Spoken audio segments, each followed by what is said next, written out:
Informasi selanjutnya untuk Anda, pemirsa, ini kakak beradik di Kelurahan Manis Renggo, Kota Kediri, Jawa Timur ditemukan tewas mengenaskan di dalam rumahnya. Dua korban yang masih duduk di bangku SMP dan sekolah dasar tersebut diduga dihabisi oleh ibu kandungnya. Warga Kelurahan Manis Renggo, Kota Kediri, Jawa Timur, Selasa pagi digegerkan dengan penemuan adik dan kakak tewas mengenaskan di dalam rumahnya. Kedua korban merupakan kakak dan adik yang masih duduk di bangku sekolah kelas 2 Madrasah Sanawiyah dan kelas 1 sekolah dasar yang tewas dihabisi oleh ibu kandungnya bernama Nur Hayati. Petugas Inafis Satreskrim Polres Kediri melakukan olah TKP di lokasi kejadian. Petugas mengamankan sejumlah barang bukti. Diduga pelaku menghabisi nyawa kedua anaknya dengan menggunakan parang. Kedua korban mengalami luka parah pada bagian kepala. Kasat Reskrim Polres Kediri Kota, Ibtu Fatur Rozikin mengatakan, saat ini pihaknya masih melakukan pendalaman atas kasus pembunuhan ini. Saat ini kami masih melakukan penyelidikan, dan untuk korban kita bawa ke Rumah Sakit Bayangkara untuk kita lakukan otopsi. Demikian. Dugaan kalau untuk pelaku sendiri sementara masih dalam penyelidikan. Kini jasad kedua korban dibawa ke Rumah Sakit Bayangkara Kota Kediri untuk dilakukan autopsi. Dari Kediri, Jawa Timur, Muhammad Imron, TV One mengabarkan. Ya pemirsa, viral di media sosial 78 makam Kali Cuthang di Desa Ngalian, Kecamatan Wadas Lintang, Wonosobo, Jawa Tengah dibongkar paksa oleh warga. Pembongkaran tersebut dilakukan oleh warga karena dianggap sebagai makam ulama dan wali fiktif atau palsu. Inilah video viral di media sosial yang memperlihatkan detik-detik saat warga desa Ngalian, Kecamatan Wadas Lintang, Wonosobo, Jawa Tengah, bersama para tokoh masyarakat membongkar makam ulama dan wali yang diduga fiktif atau palsu. Pembongkaran tersebut pun dilakukan lantaran banyaknya laporan dari warga sekitar bahwa ke-78 makam ulama dan wali yang berada dalam satu komplek tersebut palsu dan tidak dapat dibuktikan keabsahannya dan pembuktiannya secara ilmiah. Menurut salah satu tim pembongkar makam Kali Cuthang, untuk melakukan pembuktian, diterjunkan tim untuk melakukan serangkaian penelusuran fakta-fakta yang ada. Namun, tim tidak menemukan bukti pendukung bahwa dalam wilayah tersebut pernah tinggal atau dijadikan sebagai makam ulama.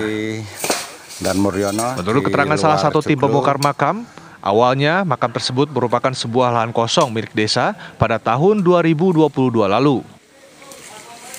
Penemuan puluhan makam ini hanya berdasarkan informasi dari beberapa tokoh masyarakat melalui pendekatan spiritual tanpa didukung oleh kajian ilmiah dan bukti kesejarahan yang ada di sekitar lokasi.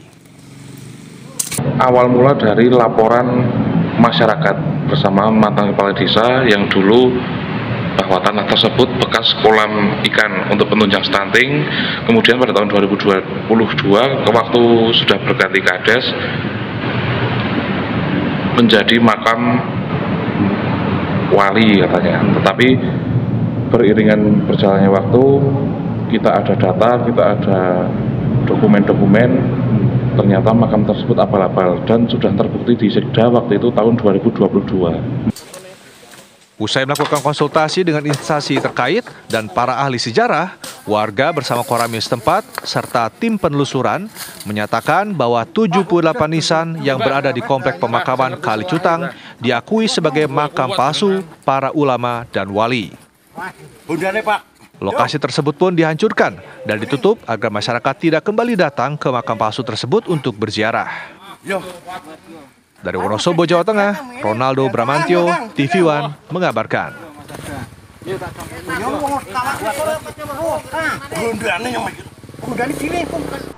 Ya pemirsa, seorang mahasiswa baru di Tasikmalaya, Jawa Barat tewas setelah mengikuti kegiatan masa pengenalan di kampusnya pada Senin kemarin. Korban mengalami luka parah di bagian kepala akibat tertimpa reruntuhan tembok dari lantai atas saat akan absensi pulang kegiatan ospek. Rega Haikal Fatur Rahman, 18 tahun, seorang mahasiswa baru Universitas Perjuangan Tasikmalaya, tewas setelah tertimpa tembok bangunan gedung Mashudi yang berada di dalam kampus Senin sore kemarin. Korban tertimpa tembok gedung setinggi 10 meter ketika mengikuti kegiatan masa pengenalan kampus. Korban mengalami luka di bagian kepala. Korban pun langsung dilarikan ke Rumah Sakit TMC Kota Tasikmalaya guna penanganan medis. Namun naas, nyawa korban tak tertolong saat dalam perawatan di rumah sakit pada pukul 7 malam. Petugas kepolisian dari Satuan Reserse Kriminal Polres Tasikmalaya Kota bersama Polsek Tawang mendatangi lokasi. Pihak kepolisian melakukan olah tempat kejadian perkara dan memintai keterangan dari sejumlah saksi. Selain melakukan olah TKP, petugas juga memasang garis polisi atau polis lain di sekitar gedung. Informasi didapat dari para dari staf di Universitas Perjuangan. seperti apa itu Pak? Informasi kecelakaan. Itu mahasiswa baru Pak?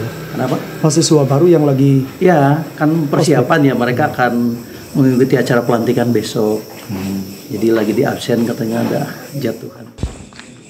Petugas dari unit Inavis pun terlihat melakukan identifikasi dan mengamankan barang bukti berupa reruntuhan material tembok. Hingga kini polisi masih melakukan penyelidikan terkait tewasnya mahasiswa baru tersebut. Polisi pun sudah memanggil para saksi termasuk ketua panitia kegiatan. Dari Tasikmalaya, Jawa Barat, Denden Ahdani, TV One mengabarkan. Ya, kita beralih ke informasi lainnya, pemirsa. Ada informasi yang cukup unik di mana warga Gurang Anyar, Cerme, Gresik rela berdesakan untuk berebut gunungan demi mendapatkan aneka buah-buahan segar. Acara sedekah bumi ini selain diyakini mendatangkan berkah untuk melestarikan warisan nenek moyang.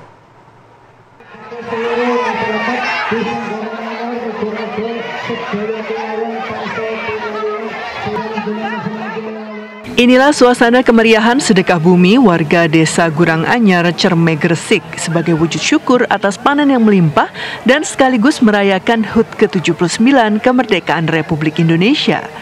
Puluhan ibu-ibu, anak-anak, remaja hingga orang dewasa beramai-ramai berebut mendapatkan isi gunungan buah-buahan dan aneka makanan usai diarak keliling desa. Warga yang takut tidak kebagian rela berdesak-desakan untuk mendapatkan buah dan sayur segar yang diyakini mampu mendatangkan berkah. Saking antusiasnya bahkan salah seorang remaja yang nekat memanjat gunungan nyaris terjatuh saat berusaha mengambil isi gunungan buah-buahan. Saryadi, Kades Gurang Anyar mengatakan acara sedekah bumi yang diikuti ribuan warganya itu untuk melestarikan tradisi leluhur yang telah berlangsung turun-temurun. Biar katanya warga itu biar bisa sejahtera lebih banyak. Untuk tahun depan mudah-mudahan kegiatan sedekah bumi ini bertambah semarak.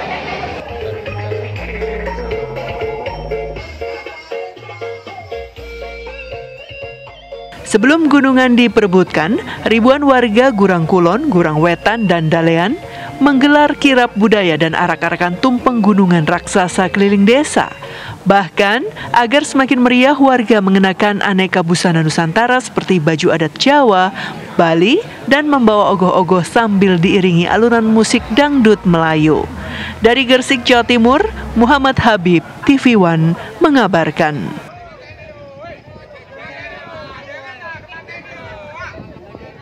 Pemirsa, kami harus jeda terlebih dahulu. Saya jeda, kami hadir dengan informasi mengenai satu keluarga yang menjadi komplotan pencuri dan beraksi di 24 lokasi di Kota Kendari. Kabar ya sesaat lagi.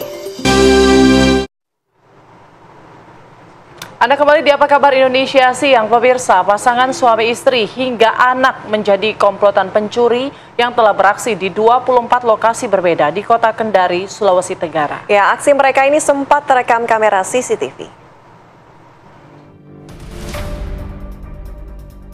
Inilah rekaman CCTV yang memperlihatkan aksi seorang pemuda yang sedang mencuri sepeda di salah satu rumah warga di Kelurahan Anawoi, Kecamatan Uwa-Uwa, Kota Kendari, Sulawesi Tenggara.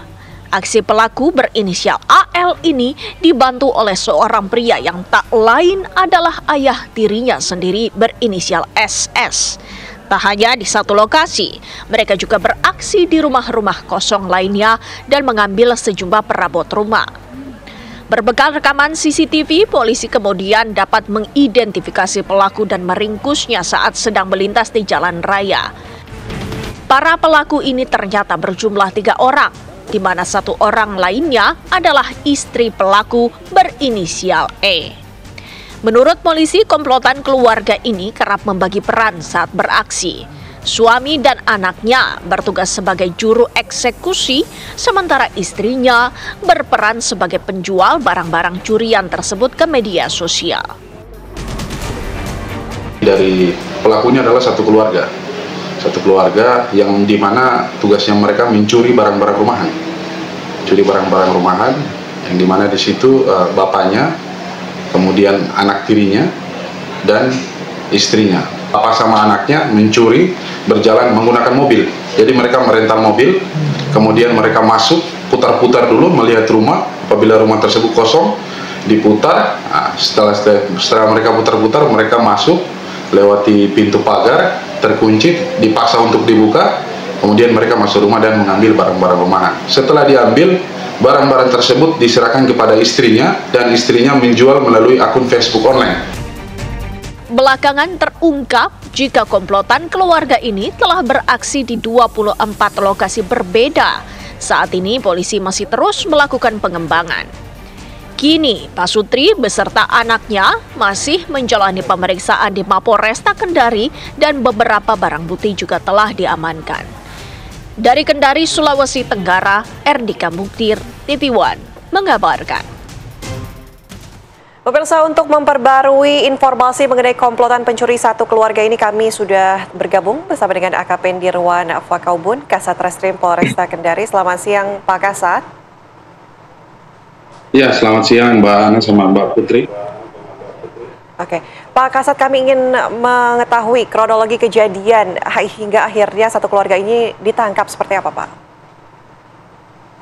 Jadi awalnya ada beredar video viral, dan kami juga melihat adanya laporan di Polresta Kendari.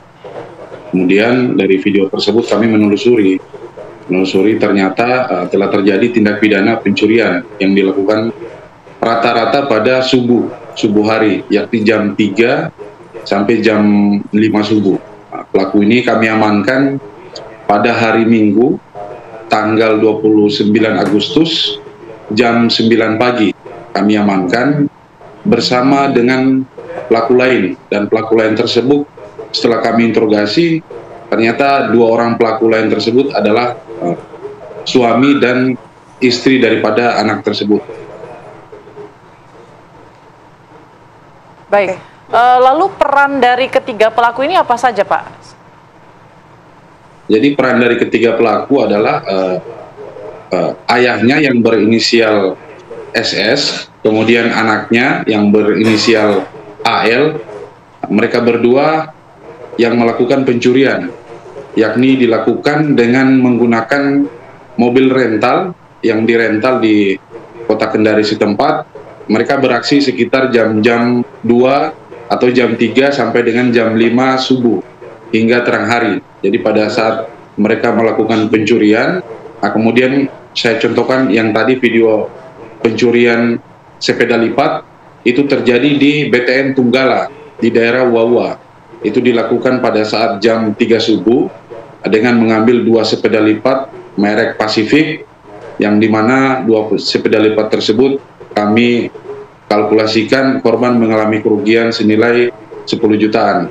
Kemudian 2 orang tersebut, anak dan bapak tersebut, setelah mengambil, mereka menyerahkan barang tersebut kepada tersangka inisial E atau istri daripada SS, dan tersangka E melakukan penawaran dan penjualan melalui akun sosial miliknya, Facebook, dan akun-akun media sosial lain seperti jual beli lapak Kendari dan lain sebagainya. Oke, Pak Nirwan, ini kan terencana sekali tampaknya. Sudah berapa kali melakukan aksi pencurian satu keluarga ini? Untuk pencurian satu keluarga ini, mereka sudah melakukan tindakan pencurian, kriminalitas ini sebanyak 24 kali, yang rata-rata 24 TKP tersebut berada di dalam Kota Kendari. Sasaran daripada mereka adalah mencari rumah-rumah yang sepi dan rumah-rumah yang kosong. Untuk modus mereka, apabila pintu terkunci, pintu pagar rumah, mereka meloncat dan memasuki rumah tersebut. Barang yang diambil berjenis mulai dari sepeda-sepeda dan lebih banyak barang-barang rumahan seperti kursi, sofa, meja, dan barang-barang furnitur lain yang mereka lihat di situ bernilai harga yang lumayan tinggi. Baik, Pak, ini 24 lokasi yang berbeda, ini dalam kurun waktu berapa lama ini, Pak? Ya, untuk waktunya sudah kami minta keterangan juga kepada tersangka. Untuk waktunya mereka sudah melakukan pencurian ini sebanyak sekitar setahun lebih. Namun ini baru kami baru ada video yang tertangkap, mereka tertangkap dari CCTV, dan kami melakukan pengejaran secara beruntun untuk mendapatkan barang bukti yang lain yang sudah mereka ambil. Baik, terima kasih Pak Nirwan sudah bergabung bersama kami di Apa Kabar Indonesia Siang. Selamat siang, Pak. Ya, selamat siang Mbak Ana sama Mbak Putri. Ya pemirsa, kita harus jeda terlebih dahulu. Sesaat lagi kita akan hadirkan informasi dari IPB University yang terpanggil untuk menawarkan konsep Agro Maritim 4.0 yang diharapkan dapat memberikan kontribusi bagi kemajuan Indonesia sebagai negara maritim terbesar di dunia. Sesaat lagi kami akan kembali. Anda kembali di Apa Kabar Indonesia Siang, pemirsa. Sebagai kampus yang terkemuka di bidang pertanian, kelautan, dan juga biosains tropika, IPB University terpanggil untuk menawarkan konsep Agro Maritim 4.0 yang diharapkan dapat memberikan kontribusi bagi kemajuan Indonesia sebagai negara maritim terbesar di dunia.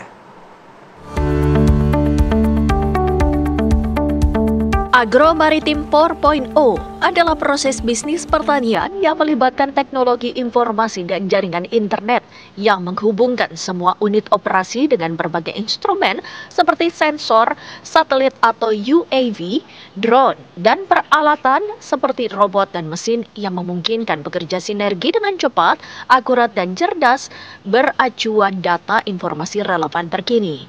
Karena itu, seluruh sivitas akademika bertekad menjadikan IPB sebagai kampus pelopor inovasi dan menciptakan ruang yang makin nyaman bagi pemikiran dan karya inovatif.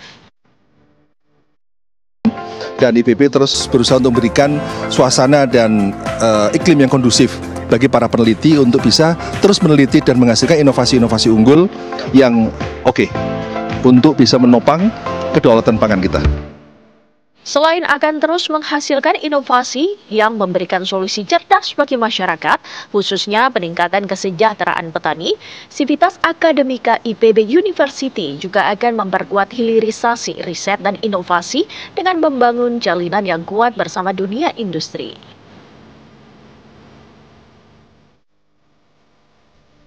Ya, untuk membahas bagaimana pengembangan IPB dalam hal riset dan inovasi di bidang pangan dan gizi, saat ini sudah hadir di studio TV One ada Profesor Dr. Arief Satria selaku Rektor IPB. Selamat siang, Prof. Arief. Selamat siang, Mbak. Sehat ya, Pak? Alhamdulillah. Baik, Alhamdulillah. Prof. Arief menjawab pertanyaan saya tadi, bagaimana pengembangan riset dan inovasi di bidang pangan dan gizi saat ini di IPB?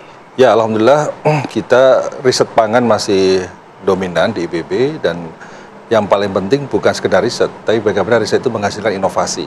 Di inovasi-inovasi dalam bidang pangan juga jumlahnya sangat banyak.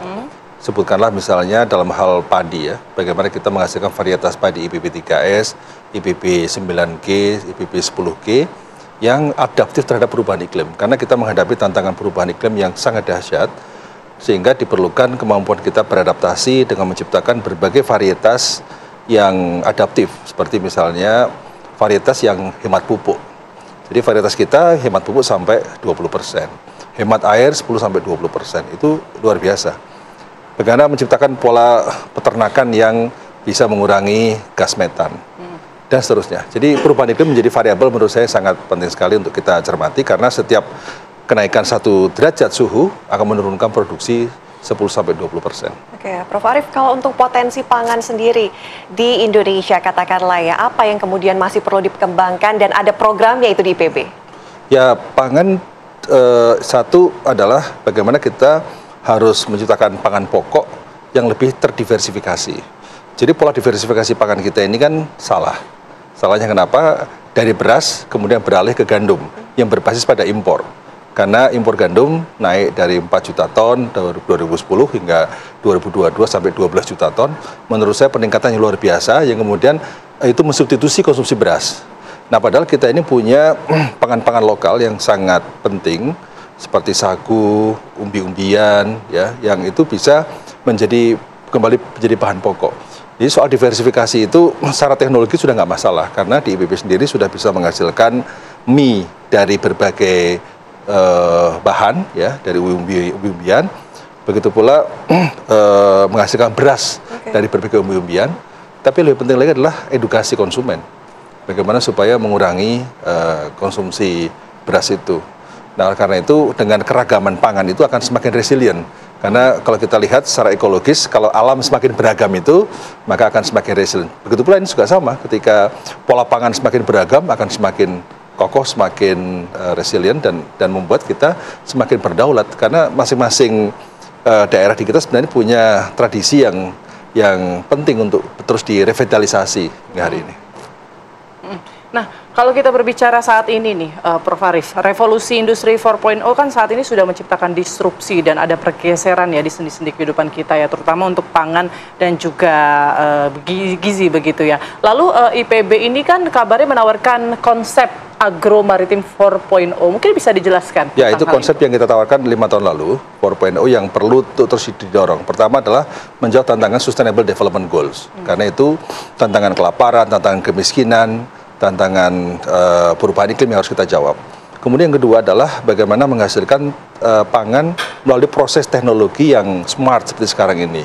Jadi pola deteksi kesehatan padi misalnya sudah bisa kita lakukan, bagaimana nelayan petani, pembudidaya ikan konsultasi melalui aplikasi digital yang sudah kita miliki, melalui smart seed yang sudah kita kembangkan, itu semua sebar smart. Artinya bagaimana proses transformasi petani yang dulunya 1.0, 2.0, 3.0, sekarang 4.0. 4.0 berarti sudah berbasis pada teknologi disruptif ya, seperti teknologi digital, drone dan lain sebagainya.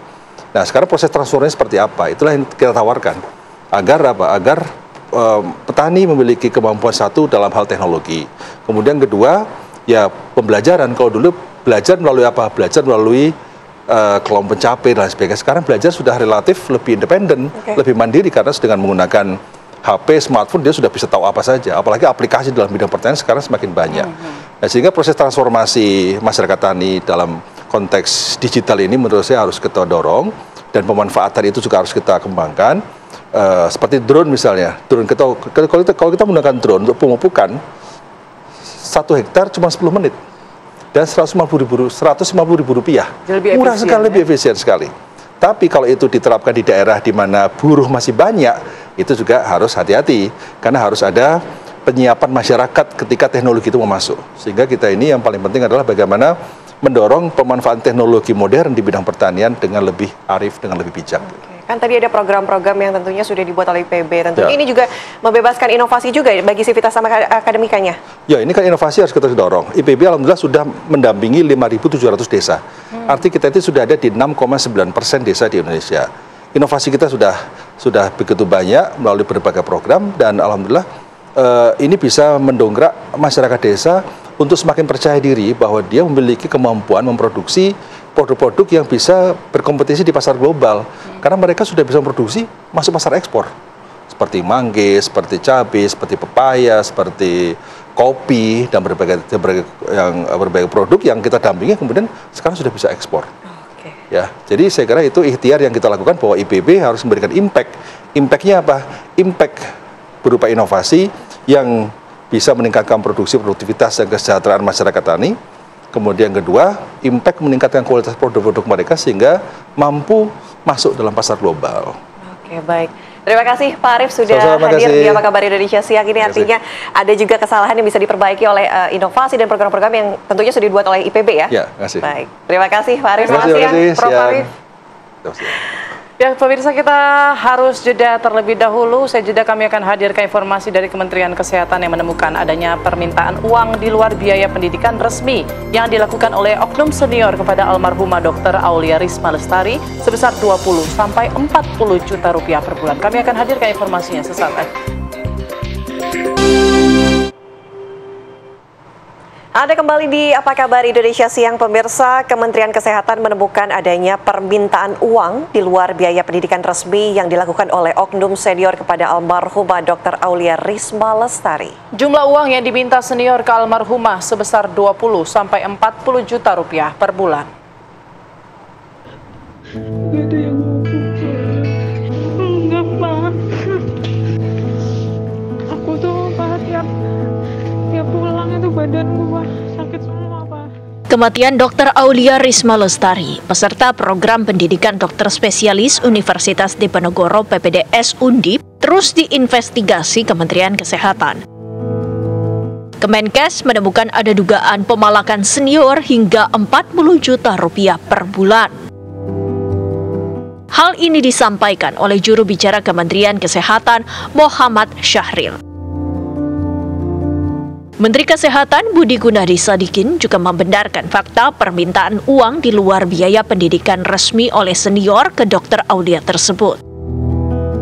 Tak hanya perundungan, Kemenkes juga menemukan jam kerja yang terlalu panjang dialami korban.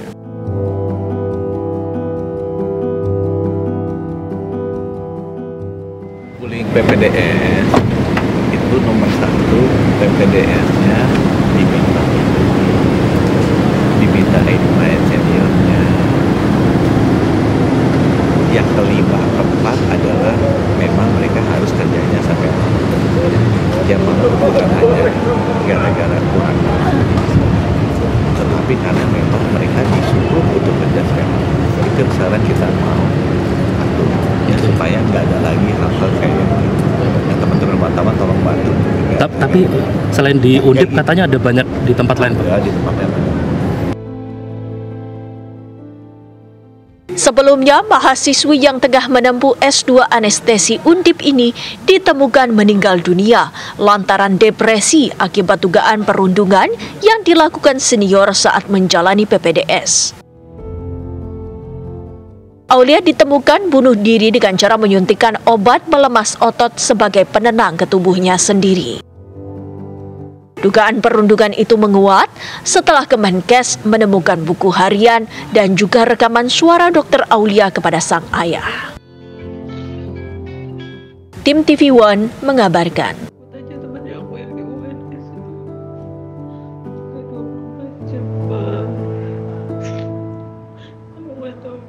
Ya pemirsa, lalu apa tanggapan dari Undip ini terkait temuan Kemenkes soal adanya dugaan pemalakan senior hingga 40 juta rupiah per bulan? Kita sudah tersambung dengan juru bicara Fakultas Kedokteran Undip, Dr. Sugeng Ibrahim. Selamat siang, Dr. Sugeng.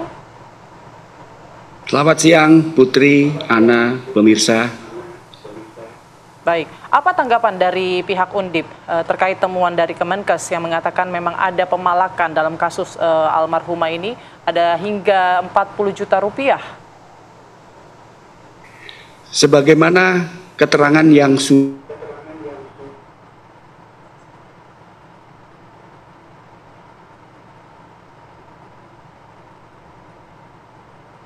Ya, Dr. Sugeng.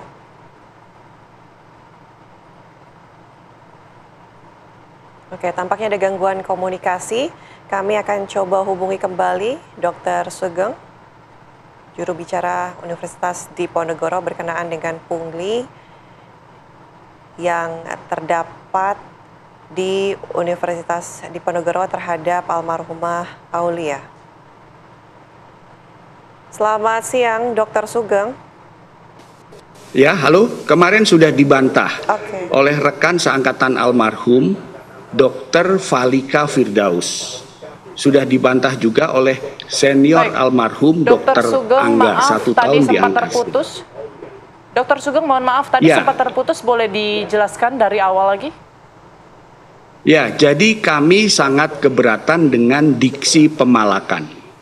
Karena pemalakan itu adalah pemerasan dengan menggunakan pengancaman untuk mendapatkan uang, barang, atau jasa. Jelas sekali ini ranah pidana. Kemarin sudah dibantah oleh teman seangkatan almarhumah Dr. Falika Firdaus dan juga oleh senior 1 tahun di atas beliau, Dr. Angga.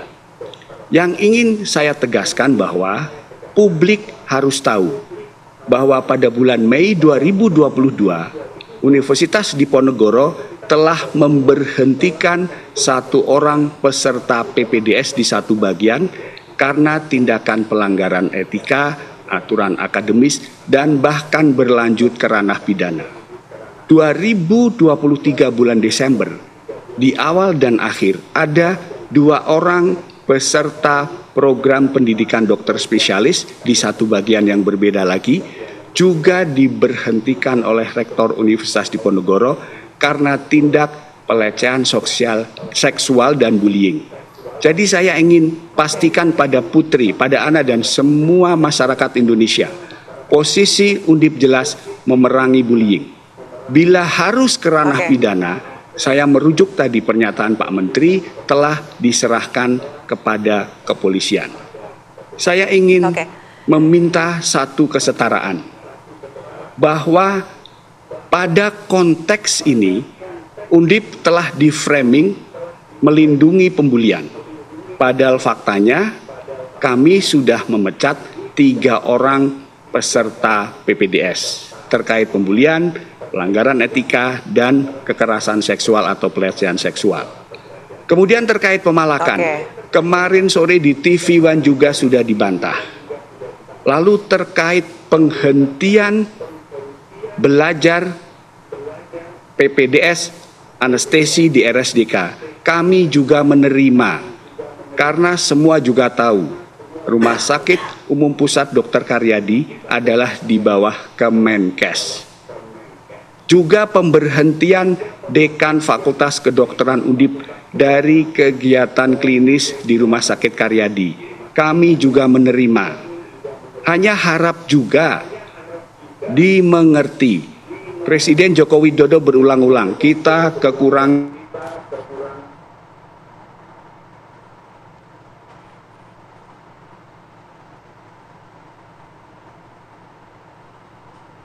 Baik, kita kembali mengalami gangguan dengan Dr. Sugeng sambil menunggu perbaikan komunikasi. Tadi kita sudah dengarkan bersama bagaimana pihak Universitas Diponegoro ini kemudian membantah adanya dugaan pemalakan calon dokter spesialis.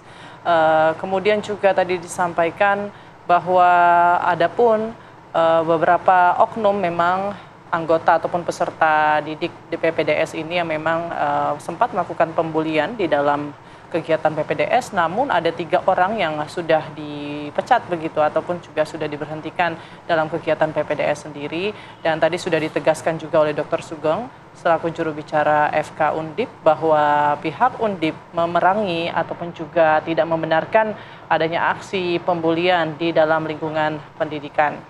Kita masih menunggu komunikasi kembali baik untuk kemudian kita mempertanyakan dari hasil temuan Kemenkes yang sebelumnya sudah dibantah adanya dugaan pemalakan, namun dari hasil investigasi sementara yang dilakukan oleh pihak Kemenkes bahwa korban ataupun juga almarhumah Aulia Risma ini sebelumnya sempat ditunjuk sebagai bendahara angkatan yang bertugas menerima pungutan dari teman seangkatannya dan menyalurkan uang tersebut untuk kebutuhan-kebutuhan non-akademik.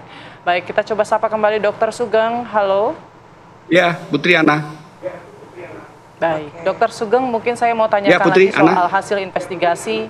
Ya, soal hasil investigasi sementara yang dilakukan oleh Kemenkes ini di mana menyatakan bahwa almarhumah Aulia ini sempat ditunjuk sebagai bendahara yang kemudian mengumpulkan uang-uang pungutan dari peserta didik lainnya yang kemudian uang itu digunakan untuk keperluan-keperluan atau kebutuhan non-akademik. Apakah ada temuan itu juga yang Anda punya dari hasil investigasi dari pihak internal sendiri? Ya, kami telah memperoleh laporan apa yang mereka sebut sebagai iuran. Ini dari bendahara angkatan. Untuk diketahui bahwa almarhum itu menjadi bendahara 3 bulan pertama, kemudian dilanjutkan oleh rekannya yang lain. Terkait ini, para peserta pendidikan dokter spesialis anestesi angkatan Juli 2022 telah dimintai keterangannya oleh Polrestabes Semarang. Jadi, karena ini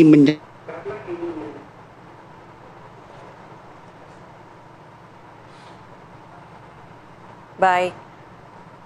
Dr. Sugeng masih bersama kami? Tampaknya ada gangguan komunikasi. Selamat siang, Dr. Sugeng.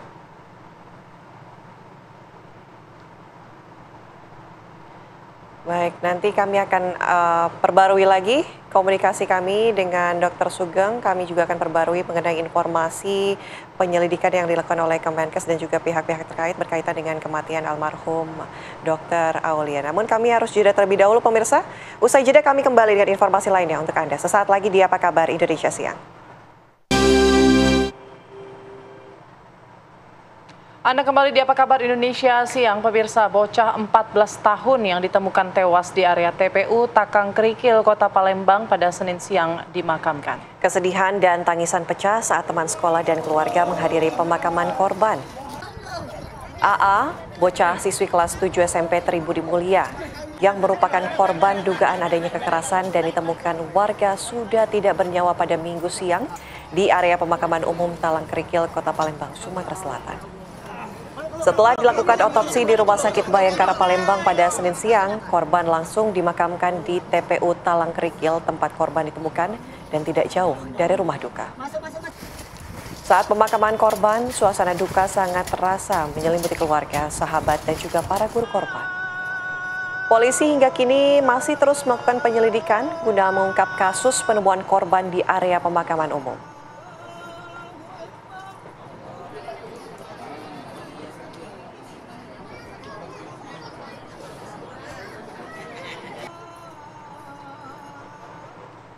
Sebelumnya pemirsa, seorang remaja putri berusia 14 tahun ditemukan tewas tergeletak di area TPU Talang Krikil, Palembang, Sumatera Selatan.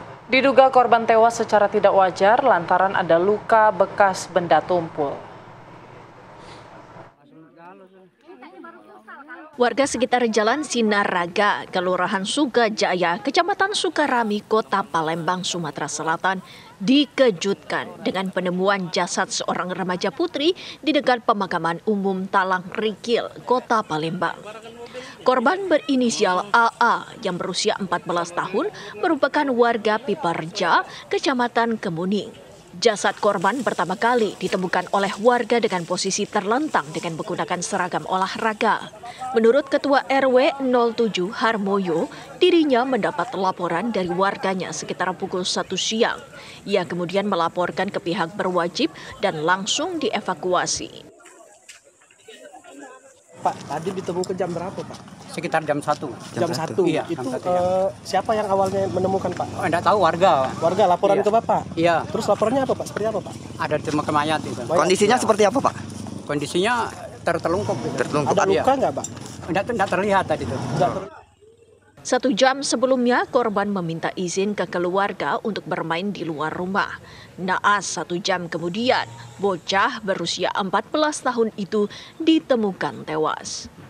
Dari hasil pemeriksaan forensik, korban meninggal dunia secara tidak wajar karena ditemukan luka pukulan benda tumpul di bagian leher, kuku patah, dan lidah terjulur. Kita jumpai dia itu kekurangan oksigen berat ya. Keluar buih semuanya dari hidung dan mulut, suka pecah. Ya, kemudian sianosis pada daerah wajahnya, bibirnya, tangannya. Itu menandakan dia kekurangan oksigen. Itu pada pemeriksaan dalam. Pada pemeriksaan dalam, ya itu lagi lebih nampak lagi deh. Memang ada kekerasan tumpul. Di mana, dokter? Di bagian mana, dokter? Di bagian leher. Cekikan. Nah, bisa dibilang begitu. Saat ini polisi masih melakukan penyelidikan penyebab kematian AA tersebut. Untuk kepentingan penyelidikan, jasad korban masih berada di Rumah Sakit Bayangkara Palembang. Dari Palembang, Sumatera Selatan, Syamsul Rizal, TV One mengabarkan.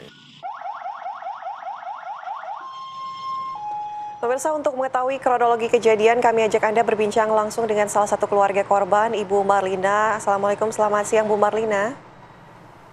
Selamat siang, Mbak. Bu Marlina, kami turut berduka cita atas apa yang menimpa almarhumah, begitu ya Ibu. Tapi dari kondisi yang saat ini sudah beredar, begitu, dan pihak keluarga yang mengetahui kejadiannya seperti apa, ini kronologinya seperti apa Bu? Mungkin bisa diceritakan. Kami keluarga sangat berduka, Bu, setelah kepergian Ayu. Sehari-hari Ayu ini anaknya baik.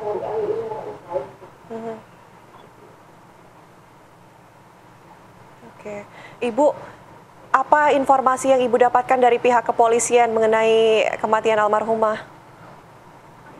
Untuk sementara ini karena visum belum keluar, kami masih menunggu hasil dari kepolisian setempat.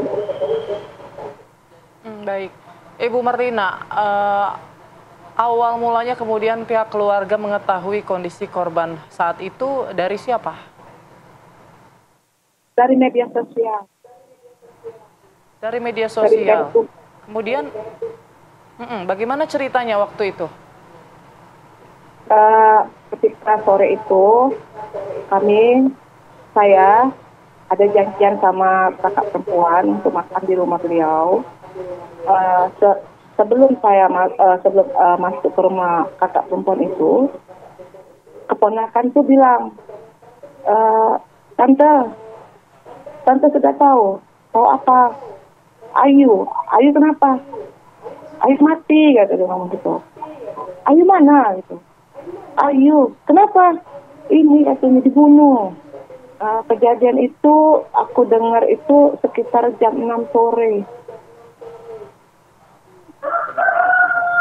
Oke, Ibu Marlina, sebelumnya apakah almarhumah ini sempat berpamitan untuk keluar atau seperti apa yang pihak keluarga tahu? Sepengetahuan kami ketika itu adik ipar aku pulang dari kerja sekitar pukul 12 siang.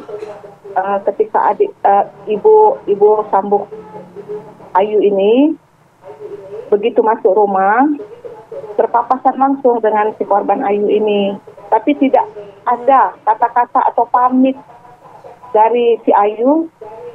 Beliau tuh langsung pergi, nggak ada kata pamit, nggak ada kata pamit dari Ayu untuk ibu sambungnya ini. Jadi memang tidak diketahui ya pada saat itu, pada hari itu Ayu pergi kemana begitu ya Ibu Marlina. Lalu apakah Ayu ini sebelumnya pernah cerita mungkin punya permasalahan dengan orang lain begitu? Tidak ada. Ayu ini anaknya tertutup, Mbak. Tapi kalau di keluarga kami, Ayu ini anaknya itu baik, rajin anaknya, Mbak.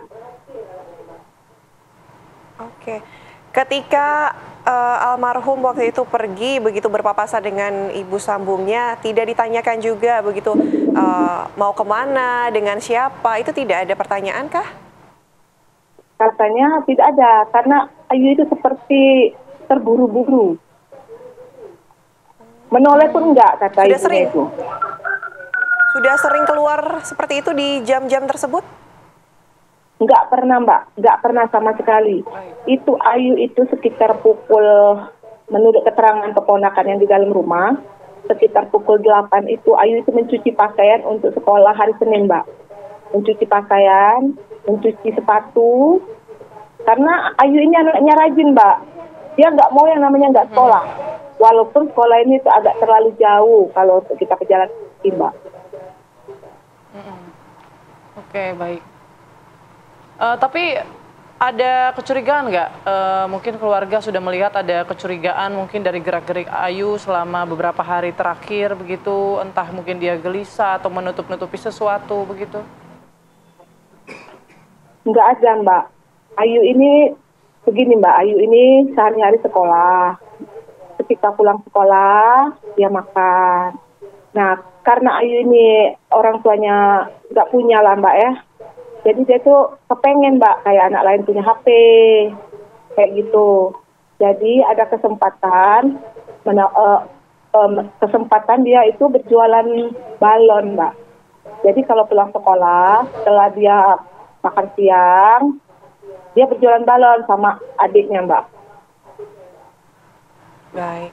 Ibu Marlina, sekali lagi kami turut berduka cita. Kami harapkan juga pelakunya segera diamankan, segera tertangkap. Begitu keadilan untuk almarhum dan juga keluarga. Terima kasih, Ibu Marlina. Assalamualaikum, selamat siang.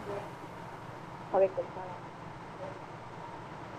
Ya, pemirsa, kita ke informasi selanjutnya. Salah seorang dokter spesialis di rumah sakit milik Pemkot Medan terbakar emosi karena pasien yang meninggal dunia akibat kehabisan obat di rumah sakit. Wali Kota Medan, Bobi Nasution, akan menyelidiki keluhan dari dokter tersebut. Innalillahi wa inna ilaihi raji'un. Ada pasien aku exit, meninggal dia. Tahu kenapa kalian? Karena nggak ada obat. Aku kadang-kadang pusing juga kalau lihat rumah sakit ini, ya kan? Tolonglah Pak Bobi, sebab Bapak maju apa ini, pilgub ini, tolong beresin rumah sakit ini. Aduh, pening kali kepala aku coba. Udah 2 pasien aku exit. Mungkin malu aja. Rumah sakit kayak gini masa nggak ada. Seorang dokter spesialis di RSUD Dr. Pirngadi Medan tidak kuasa menahan emosi setelah seorang pasien yang dirawatnya meninggal dunia karena ketiadaan obat di rumah sakit tersebut. Mana? Luapan amarah dokter bernama Suroso terhadap kondisi rumah sakit itu berujung viral di media sosial. Kamu punya berapa? Namun dokter tersebut tidak menyebutkan kapan pasiennya meninggal dunia. Ia menambahkan kondisi serupa telah terjadi sebelumnya, di mana pasien meninggal dunia akibat kekurangan obat di rumah sakit milik Pemkot Medan tersebut. Terus sini. Menanggapi keluhan tersebut, Wali Kota Medan Bobi Nasution akan melakukan pengecekan ketersediaan obat di Rumah Sakit Pirngadi. Saya rasa dari sisi keuangan, ya kami dari pemerintah, dari sisi keuangan untuk dana kesehatan, kami tidak pernah main-main di situ. Untuk masalah stok, kita juga selalu sampaikan, bahkan masalah gudang dan segala macam kita selalu rutin untuk minta selalu dicek, bahkan obat-obat yang dibeli, jangka kadaluarsa selalu kita minta diperhatikan betul. Menantu Presiden Jokowi juga akan mengambil tindakan tegas jika ada kelalaian dari pihak manajemen rumah sakit. Innalillahi wa inna ilaihi raji'un. Dari Medan, Sumatera Utara, Heri Kiswanto, TV One mengabarkan. Karena nggak ada obat. Aku kadang-kadang pusing juga kalau lihat rumah sakit ini. Ya pemirsa, kami masih akan kembali usai jeda berikut ini. Tetaplah bersama kami di Apa Kabar Indonesia Siang. Presiden Soeharto dan Ibu Tien Soeharto menyambut kedatangan Sri Paus ke-6. Demi Yesus Kristus, Putramu, Tuhan dan Pengantara kami.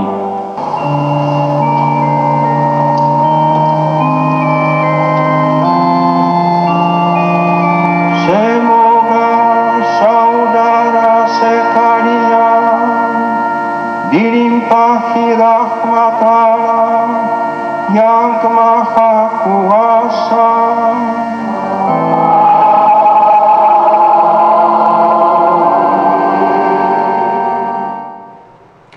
Ya pemirsa, pemimpin tertinggi Gereja Katolik sedunia dan Kepala Negara Vatikan, Paus Fransiskus tiba di Jakarta siang tadi.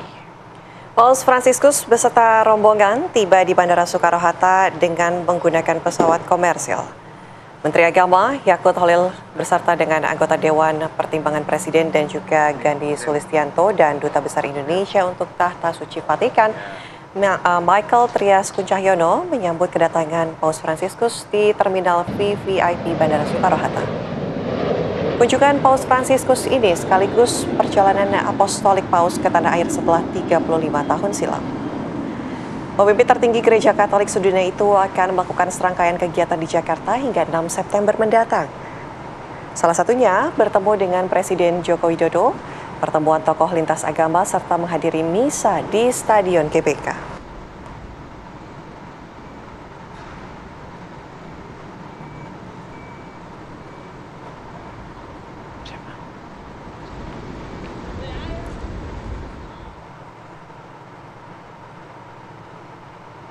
Ya, untuk memperbarui informasi terkini kedatangan Paus Fransiskus di Jakarta sudah ada rekan kami Syahda Yustisa yang berada di Kedutaan Besar Vatikan Jakarta. Selamat siang Syahda, apa agenda Paus Fransiskus pada siang hari ini?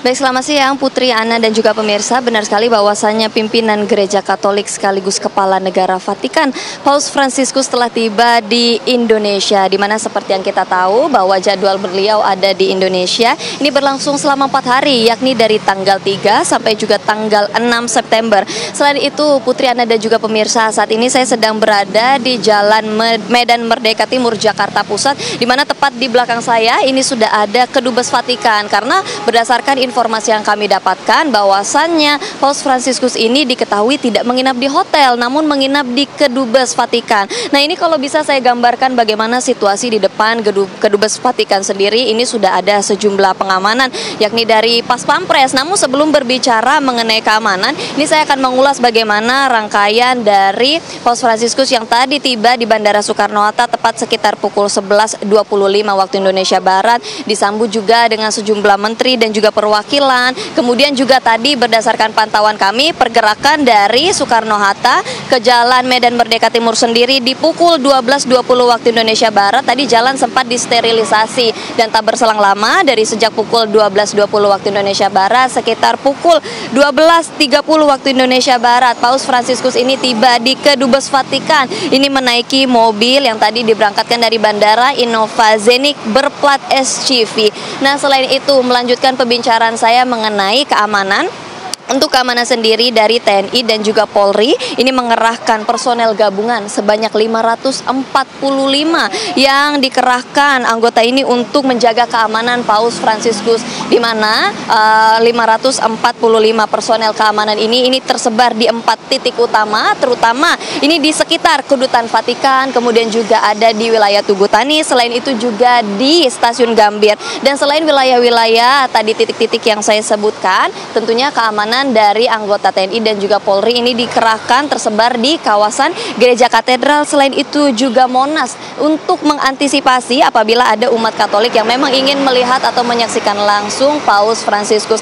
Selain itu tidak hanya TNI dan juga Polri, tetapi juga ada beberapa memang Pas Pampres yang dikerahkan untuk menjaga di ring 1, mengamankan keberadaan dari Paus Fransiskus tentunya. Nah, selain itu Putri, Ana, dan juga pemirsa, bahwasannya memang kedatangan dari Paus Fransiskus ke Indonesia ini merupakan perjalanan apostolik, dan selain itu juga tidak hanya ke Indonesia tetapi juga ke sejumlah negara lainnya, yakni ke Papua Nugini, Timur Leste, dan juga Indonesia dari tanggal 2 sampai dengan 13 September. Dan yang menariknya, Indonesia ini menjadi negara pertama dari rangkaian kunjungan Paus Fransiskus ke kawasan Asia Pasifik. Selain itu, bicara mengenai kunjungan, ini saya mendapatkan informasi mengenai agenda yang akan dilangsungkan atau dilaksanakan oleh Paus Fransiskus selama berada di Indonesia, yakni pada tanggal 3 ini tiba di Jakarta. Selain itu juga pada tanggal 4 September esok nantinya Paus Fransiskus akan menemui Presiden Joko Widodo di Istana Merdeka Jakarta. Dan selain itu juga untuk tanggal 5 September nantinya Paus Fransiskus akan menjalankan pertemuan interreligious meeting atau pertemuan antar agama di Masjid Istiqlal sebelumnya juga, dan nantinya maksud saya akan dilanjutkan dengan pertemuan penerima manfaat organisasi amal di kantor konferensi Wali Gereja Indonesia. Dan nantinya pada sore hari di tanggal 5 September tepatnya di pukul 16 waktu Indonesia Barat dan 17 waktu Indonesia Barat, Paus Fransiskus akan melangsungkan misa akbar di Stadion Utama Gelora Bung Karno. Sementara demikian Putri dan juga Ana. Terima kasih laporan langsung Syahda Yustiza dari Medan Merdeka Jakarta Pusat. Selamat bertugas kembali, Syahda. Kita ke informasi selanjutnya, pemirsa. 2 orang penumpang penerbangan dari luar negeri terindikasi suspek Mpox atau wabah cacar monyet di Bandara Internasional Soekarno-Hatta, Tangerang, Banten. Dan melalui prosedur uji swab, petugas kemudian bisa memastikan keduanya negatif terjangkit wabah monkeypox.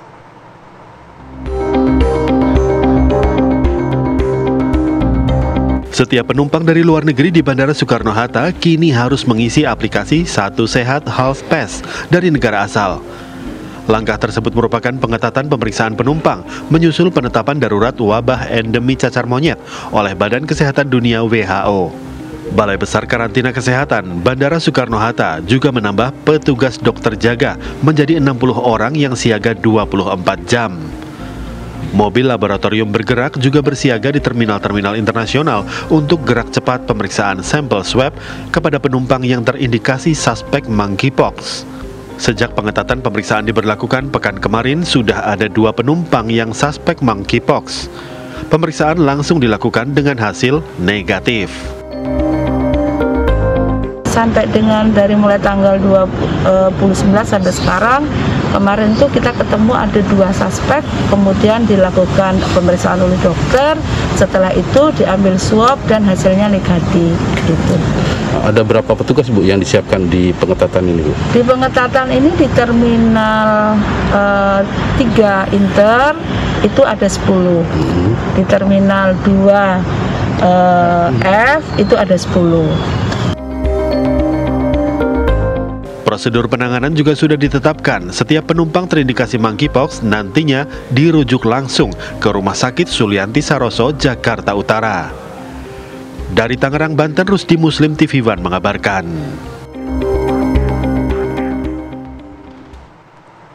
Pemirsa, seorang warga di Brebes, Jawa Tengah terindikasi terjangkit virus Mpox, dan guna mengantisipasi penularan virus Mpox ini, pasien tersebut kini menjalani perawatan di ruang isolasi RSUD Brebes.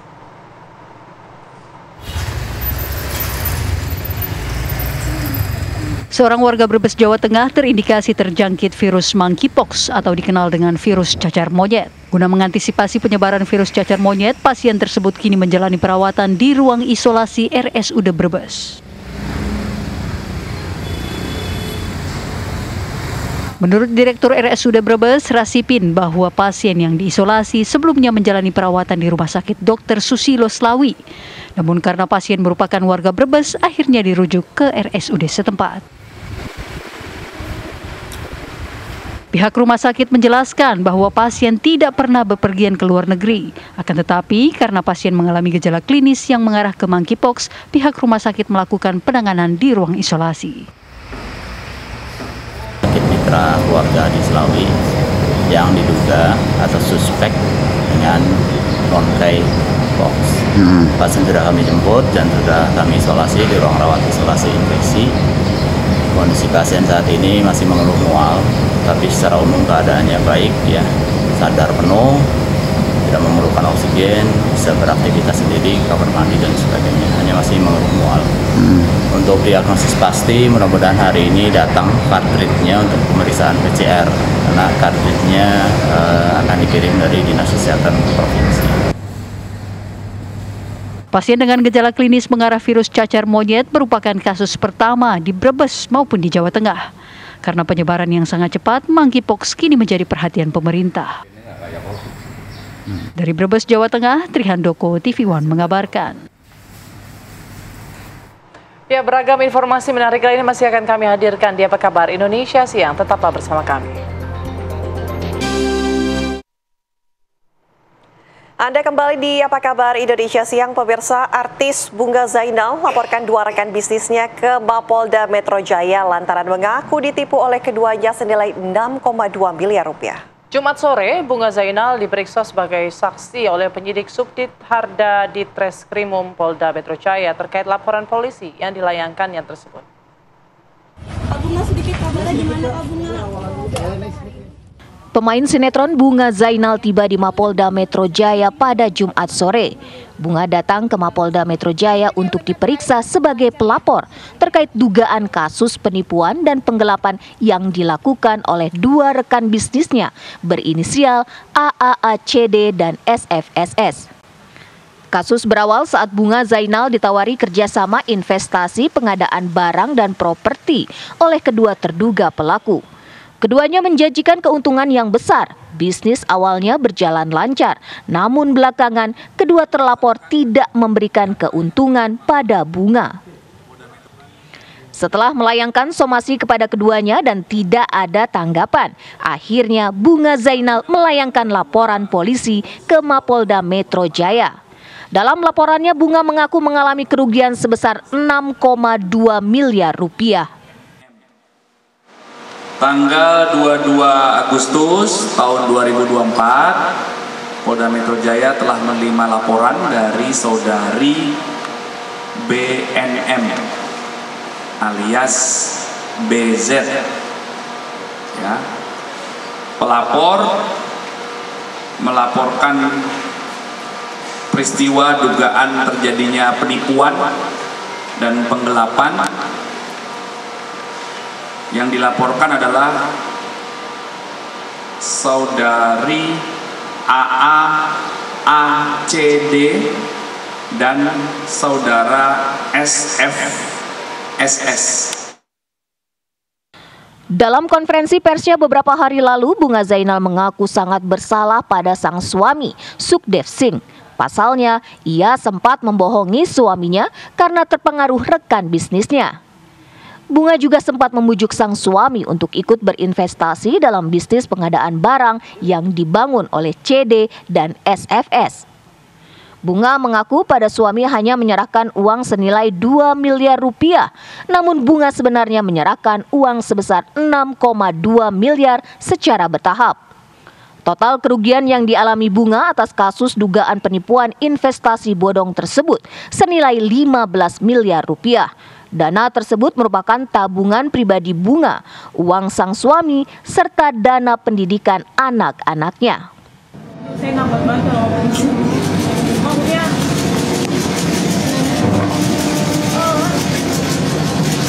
dari bilang saya tuh orangnya kerja keras banget ya Mbak.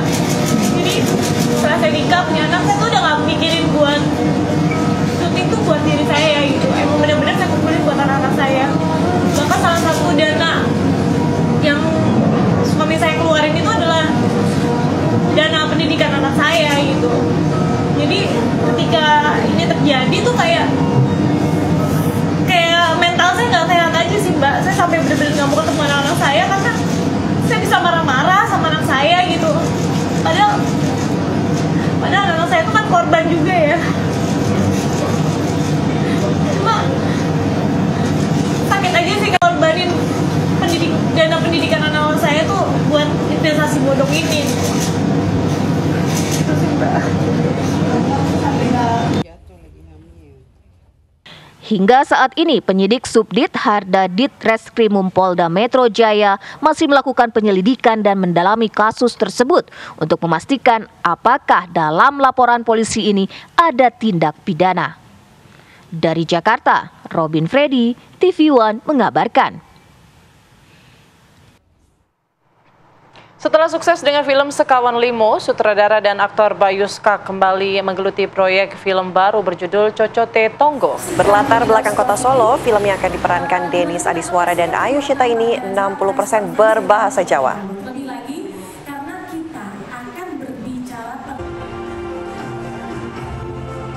Film Cocote Tonggo bercerita tentang suami istri penjual jamu kesuburan di kota Solo, namun belum memiliki keturunan.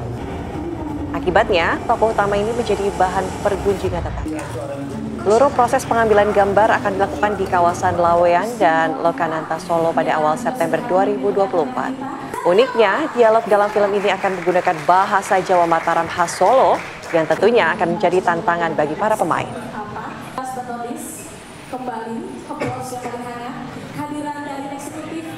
Bercerita tentang bacotnya tetangga, memang Cocote Tonggo kan bacotnya tetangga. Di sini tuh kita pengen memperlihatkan bagaimana masyarakat kita itu selalu nomor satu tuh tidak mengintrospeksi diri, tapi malah ngomongin orang lain dulu tuh nomor satu. Nah ini sebenarnya sindiran ke masyarakat sih, tapi dengan cara yang unik, sehingga ini bisa menjadi tontonan yang pastinya akan mengakar rumput ya kan, relate dengan kehidupan kita bermasyarakat pula, dan bersettingnya ini di kota Solo. Punya istri yang cantik dan baik, punya mertua yang juga sama-sama baiknya, namun suatu hari mereka mendapatkan sebuah musibah besar sehingga tujuan dan cita-cita mereka terlihat mulai terhalang, mulai susah untuk digapai. Nah ini adalah cerita bagaimana pasangan suami istri ini bisa bertahan untuk mencapai tujuannya tanpa, atau bukan tanpa sih, namun sambil digoda oleh ya Cocote Tonggo gitu loh. Pemirsa, apa Anda penikmat wisata ekstrim? Ada salah satu wisata alam yang menawarkan susur gua sepanjang 827 meter di Pati, Jawa Tengah. Sesaat lagi informasinya khusus untuk Anda. Anda kembali di Apa Kabar Indonesia Siang, pemirsa. Ratusan peternak kambing peranakan Etawa atau kambing P dan domba di wilayah Indonesia dan luar negeri mengikuti kontes kambing memperebutkan hadiah Piala Raja di Kabupaten Kulon Progo, Yogyakarta. Ya, selain jadi ajang silaturahmi antar peternak, kegiatan ini juga untuk meningkatkan harga jual kambing P maupun domba.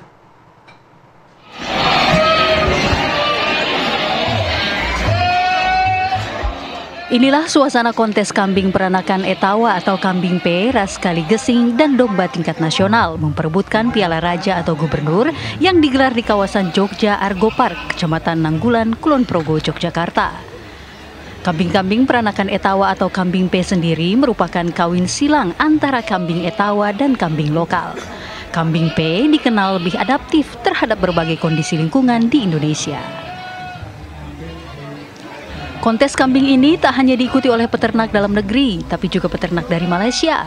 Dalam kontes ini ada 5 kategori lomba berdasarkan kelas kambing P, mulai kelas A hingga kelas E, baik untuk jantan maupun betina dengan total hadiah 90 juta rupiah. Penilaian sendiri meliputi dari keindahan bulu, telinga, kepala, tinggi badan, ekor, pola warna, serta keserasian. Ada 12 parameter yang harus dinilai oleh para juri. Kalau persiapannya sendiri berarti mengikuti kontes ekstra ya Mas ya? Kalau dari segi perawatan ya ekstra dipersiapkan paling sebulan sebelumnya, tergantung eventnya nanti tanggal berapa begitu Mas. Ada trik khususnya nggak sih Mas kalau untuk mengikuti kontes ini? Kalau trik khusus nggak ada sih, nggak ada, cuman cari materi yang terbaik begitu. Biasa, mali sini. Mali sini, sendiri mali ya. Tapi sudah sering mengikuti kontes kayak gini ya? Ya. Bawa berapa ekor? 4 ekor. Selain kambing P, kegiatan ini juga menggelar kontes jenis domba. Kegiatan yang digelar secara rutin setiap tahun ini bertujuan sebagai ajang silaturahmi antar peternak dan diharapkan bisa meningkatkan harga jual kambing P dan domba. Dari Kulon Progo, Yogyakarta, Ari Wibowo, TV One mengabarkan.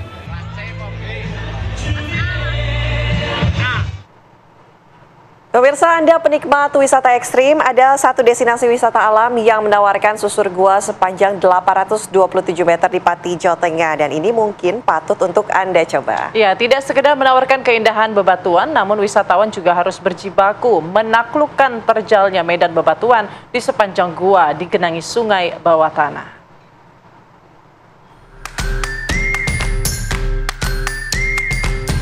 Jika Anda penikmat wisata ekstrim, satu destinasi wisata di Pati, Jawa Tengah ini harus Anda coba. Gua Pancur namanya.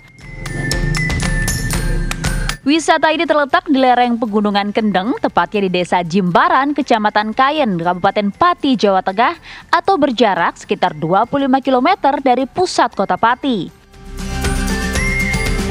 Wisata alam ini tidak hanya menawarkan keindahan alam saja, namun Anda juga berkesempatan menyusuri bagian hingga ke ujung gua. Sebelum susur gua, para wisatawan harus melengkapi dengan alat keselamatan terlebih dahulu nih, mulai dari rompi pelampung, helm, dan juga senter penerangan. Jarak antara mulut gua hingga ujung mencapai 827 meter dengan waktu tempuh sekitar 2 jam. Di sepanjang perjalanan susur gua, wisatawan harus ekstra hati-hati dan juga mematuhi semua instruksi pemandu wisata. Pasalnya, para wisatawan harus menaklukkan terjalnya medan bebatuan lantai gua. Ditambah lagi, gua ini dialiri oleh sungai bawah tanah dengan ketinggian air antara 30 hingga 90 cm. Wisatawan tak perlu khawatir jika terjatuh. Pasalnya, air yang mengalir begitu jernih dan menyegarkan. Airnya pun bersumber langsung dari mata air Pegunungan Kendeng. Di sepanjang perjalanan, wisatawan akan dibuat terpukau dengan keindahan dinding-dinding stalaktit dan juga stalagmit gua. Ada pula beragam bebatuan-bebatuan yang terbentuk indah dari gerusan air. Wisatawan juga dapat melihat secara langsung loh sumber mata air yang ada di dalam gua. pertama kali saya menyusuri Gua Pancur. Ini keren banget. Dari depan kita sudah disuguhkan pemandangan yang luar biasa. Terus ke dalam itu ternyata dalam, tapi para pengunjung nggak perlu khawatir karena memang di sini ada beberapa bawahan yang mungkin ada batu-batu besar yang bisa dijadikan pegangan. Dan di dalam gua juga kita bisa menikmati stalagmit dan stalagmit di sini. Keren banget, harus ke sini. Wisata Gua Pancur ini mulai dibuka pada tahun 2014, namun wahana susur gua baru mulai dibuka pada tahun 2018. Daya tarik wisatawan kebanyakan karena gua yang terbilang berbeda ini karena dialiri oleh air di sepanjang gua. Ditambah lagi jalur untuk menyusuri gua juga terbilang menantang dan ekstrim loh. Gua Pancur itu ketika diteliti dengan teman-teman dari tim Brawijaya Malang dulu itu sekitar 827 meter gitu. Kira-kira panjangnya ya hampir 1 kilo. Anda berminat untuk mencoba sensasi susur Gua Pancur ini? Anda cukup membayar Rp20.000 saja untuk tiket masuk ke susur gua, termasuk sewa peralatan keselamatan dan penerangan selama perjalanan. Selain susur Gua Pancur, pengunjung juga bisa bersantai bareng keluarga atau teman-teman dengan camping di area wisata Gua Pancur. Tiket masuk di area wisata Gua Pancur sangat ramah di kantong loh, karena per orang hanya cukup membayar Rp5.000 saja. Dari Pati, Jawa Tengah, Abdul Rohim, TV One mengabarkan.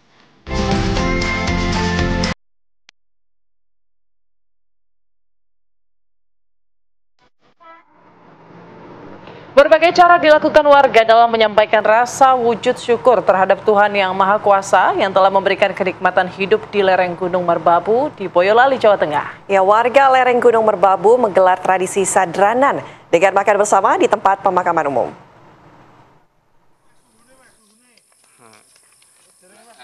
Dengan membawa tenong yang ditaruh di atas kepala, ratusan warga lereng Gunung Merbabu di Desa Gunung Mijil, Gubuk Cepogo, Boyolali, Jawa Tengah berdatangan ke pemakaman umum desa setempat untuk mengikuti tradisi sadranan.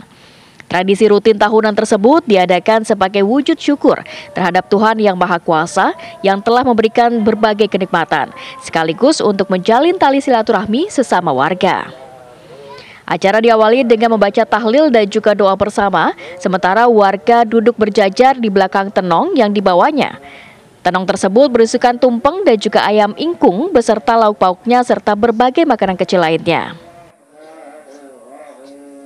Menurut sesepuh desa setempat, acara sadranan merupakan tradisi yang harus dilestarikan karena sudah ada sejak nenek moyang sebagai wujud syukur terhadap Tuhan Yang Maha Kuasa yang telah memberikan kenikmatan hidup di lereng Gunung Merbabu.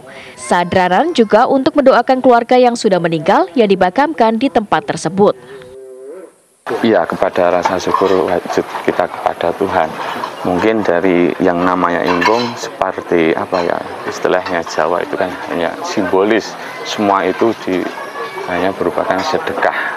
Semoga dengan acara sadranan semua leluhur almarhum almarhumah diampuni segala dosa-dosanya, ditempatkan yang layak.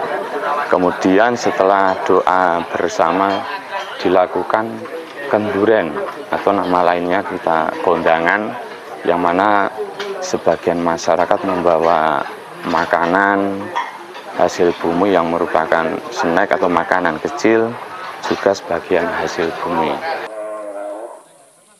Uniknya, sebelum makan bersama dimulai, warga membuka tenong secara bersama-sama. Dan setelah acara usai, warga lalu pulang sambil melakukan silaturahmi dengan mengunjungi satu persatu rumah warga. Dari Boyolali, Jawa Tengah, Agus Sabtono, TV One mengabarkan.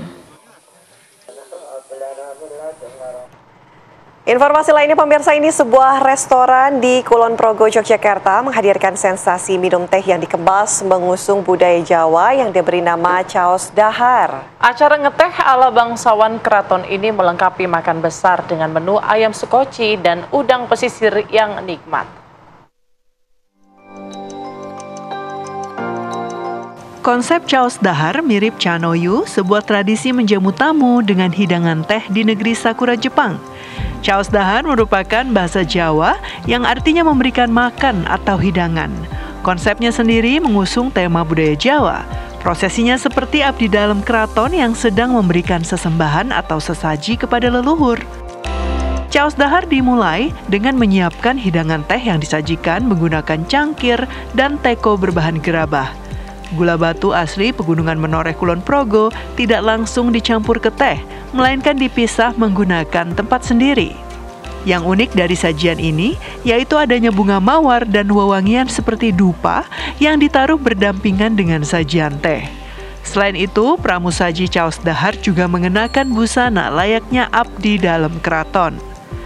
Proses mengantar teh kepada pengunjung dalam caos dahar juga tak kalah unik.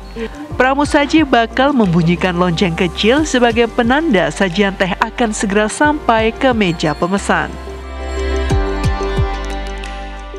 Enak, ada pedas, asemnya, seafoodnya juga kerasa.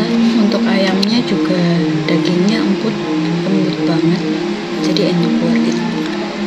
Untuk pengemasannya gimana Mbak melihatnya? Pengemasannya ini unik banget, ini konsepnya sederhana, masih pakai daun juga, jadi menarik sih. Sembari menyeruput nikmatnya teh racikan tersebut, pengunjung juga bisa memesan menu lain yang jadi andalan rumah makan ini. Di antaranya ayam skoci dan udang pesisir. Ayam skoci merupakan olahan daging ayam yang dikukus bersama bumbu rempah, kemudian dibalut menggunakan daun. Wadah yang menggunakan mangkok gerabah yang berbentuk seperti skoci. Namanya teh racikan Raminten.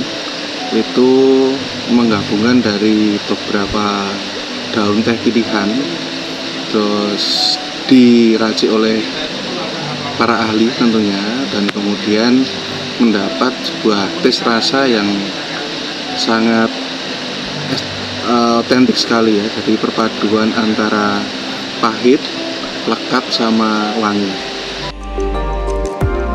Untuk bisa menikmati paket caos dahar, pengelola membandrol dengan harga Rp28.000, sedangkan ayam skoci dan udang pesisir berkisar Rp35.000 hingga Rp40.000. Bagaimana? Anda tertarik mencobanya? Dari Kulon Progo, Yogyakarta, Ari Wibowo, TV One mengabarkan.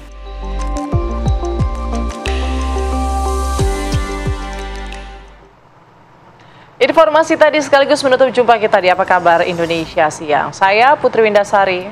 Dan saya Anatia Lita pamit undur diri. Terima kasih pemirsa. Sampai jumpa.